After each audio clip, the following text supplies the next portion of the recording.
اگر کوئی प्रधानमंत्री की तारीफ में कोई जलसा करना चाहता तो बीजेपी 10,000 लोगों का परमिशन देती। दूसरी बात यह है कि हमको बड़ी मायूसी हुई और जो सुप्रीम कोर्ट में जो इंटरिम ऑर्डर आया वो यकीनन वक्फ की जायदादों को बचा नहीं पाएगा, क्योंकि आप जानते हैं कि जो इंटरिम ऑर्डर है वो सिर्फ सेक्शन 3C जो कलेक्टर को इजाज़त थी उसके ऊपर किसी हद तक रोकथाम लगाई गई। 5 साल का जो लुजूम है कि उसको मुसलमान साबित होना, कोर्ट ने कहा कि रूल बनाए जाए तो वो एक कंडीशनल स्टे है। ऐसा रूल बनाया जाएगा कि कोई मुसलमान जो है अपनी जायदाद को वक्फ भी नहीं कर पाएगा, और सवाल ये उठेगा कि क्या आप मुसलमान हैं या नहीं। दूसरी बात यह है कि हम लोग खुश ना हो कि सेक्शन 3C पर रोक लग गई। एक डेजिग्नेटेड ऑफिसर होगा जो तहकीकात करेगा, और दिल्ली में 123 प्रॉपर्टीज हैं जिसका DDA कहता है कि उनकी जायदाद है, जिसमें एक मस्जिद के इमाम मोहिबुल्लाह नदवी साहब है। तो आप लिख कर रख लीजिए कि उन 123 प्रॉपर्टीज पर भी भारत के वजीर आजम की नज़र है कि कैसा उसको हासिल किया जाए एक डेजिग्नेटेड ऑफिसर से। तीसरी बात यह है कि आसार खदीमा ASI के तहत आप सच्चर कमेटी उठाकर पढ़िए, 170 प्रॉपर्टीज सच्चर कमेटी ने लिखा अपनी रिपोर्ट में जो वक्फ की है, आसार खदीमा के मातहत है, उनका कब्जा है, ये इंक्रोचर लिखा हुआ है वर्ड। अब सुप्रीम कोर्ट ने उस पर स्टे नहीं दिया तो उसका होगा ये कि जहां ये जायदाद वक्फ थी अभी वक्फ नहीं रहेगी।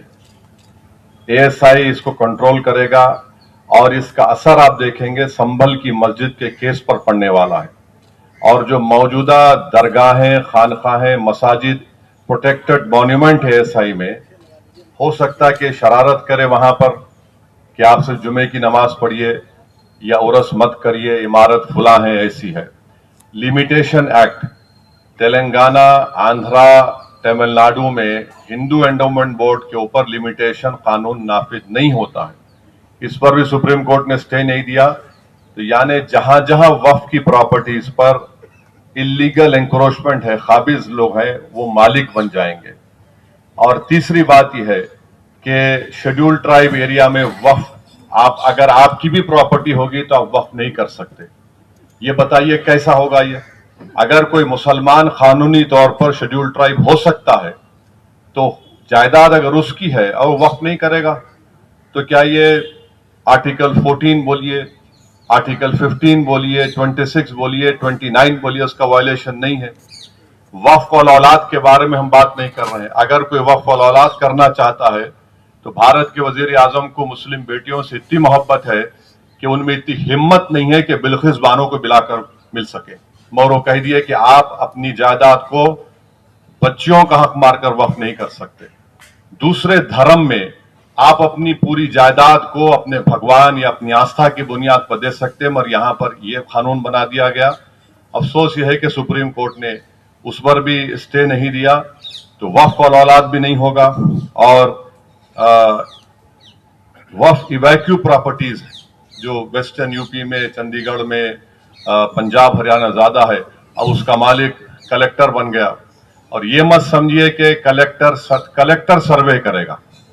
अब जब कलेक्टर सर्वे करेगा तो कलेक्टर रियासती हुकूमत के मातहत काम करता है, और कलेक्टर ऐसा सर्वे करके बोलेगा ये प्रॉपर्टी नहीं है वक्फ की। तो अगर आप बुनियादी तौर पर हम ये कह सकते हैं कि ये जो सुप्रीम कोर्ट ने इंटरिम स्टे दिया है उससे वक्फ की प्रॉपर्टीज बर्बाद हो जाएंगी, और ये बीजेपी की हुकूमत जहां जहां जिन रियासतों में उनकी हुकूमत है वहां पर वो वक्फ की प्रॉपर्टीज को बर्बाद कर देंगे। और हैरत अंगेज बात यह है कि पार्लियामेंट में डिबेट से 10 मिनट पहले लोकसभा में 4 अमेंडमेंट्स पेश किए गए स्पीकर की इजाजत से। उसमें शेड्यूल ट्राइब का था, ट्रस्ट का था। ने ट्रस्ट इसलिए बनाया गया कि अब कोई प्रॉपर्टी बॉम्बे ट्रस्ट एक्ट के तहत वक्फ है, तो मोदी ने कहा कि मेरे दोस्त को बचाना है। उन्होंने एक यतीम खाने पर अपना आलीशान महल बनाया है, तो उन्होंने कहा कि अब ट्रस्ट जो पहले बनाया गया और अब اب بنایا جائے گا وقف کی پراپرٹی نہیں ہوگی. تو یہ پورا ایک منصوبہ بند طریقے سے مسلمانوں کی مساجد کو وقف کی جائیدادوں کو چھیننے کے لیے یہ قانون بنایا گیا. ہم یقیناً امید کر رہے تھے کہ سپریم کورٹ کی یہ 3 ججز کی بینچ ان تمام متنازعات اور اللیگل انکانسٹیٹیوشنل امینڈمنٹس پر روک لگائے گی. مگر ایک اس میں اطمینان یہ ہے کہ یہ انٹرم آرڈر ہے، مگر اب یہ نہیں معلوم کہ کب سپریم کورٹ دوبارہ اس کی سنوائی کرے گا، وہ ان کا رائٹ ہے. تو یہ وقف کو نقصان پہنچانے کا قانون بنایا گیا. ہم کو اپنی لڑائی کو جاری رکھنا ہے، پیچھے نہیں ہٹنا ہے، نہ ہم کو مایوس ہونے کی ضرورت ہے، بلکہ ہم کو اپنی لڑائی قانون کے دائرے میں رہ کر احتجاجی طور پر لڑنے کی ضرورت ہے، سیاسی طور پر لڑنے کی ضرورت ہے. بلکہ میں تو کہوں گا کہ مساجد میں ہر جمعے کے دن جتنے امام ہیں جو خطبہ یا اس سے پہلے واعظ کرتے ہیں، بیان کرتے ہیں، ان کو اس کے بارے میں بولتے رہنا چاہیے. اور تیار ہو جائیے، اس ملک میں امت شاہ NPR NRC کرنے جا رہے ہیں. آپ دیکھ لیجئے، پہلے انہوں نے کہا کہ بنگال کے مسلمانوں کو اٹھا کر بنگلہ دیش میں پھینک دیا، اب کہہ رہے ہیں کہ آبادی بڑھ رہی ہے. اتنے جھوٹے ہیں یہ لوگ کہ 1951 سے لے کر 2011 تک مسلمانوں کا پاپولیشن صرف 4.4 بڑھا. اور ہوم منسٹر رہے تھے امت شاہ، کہتے ہیں آسام کی مثال. ارے آسام کو سے ناگالینڈ بنا، میگھالیہ بنا، اروناچل بنا. اگر کسی کی آبادی 100 ہے، 100 میں اگر 10 لوگ اضافہ ہوئے تو 10% بولیں گے.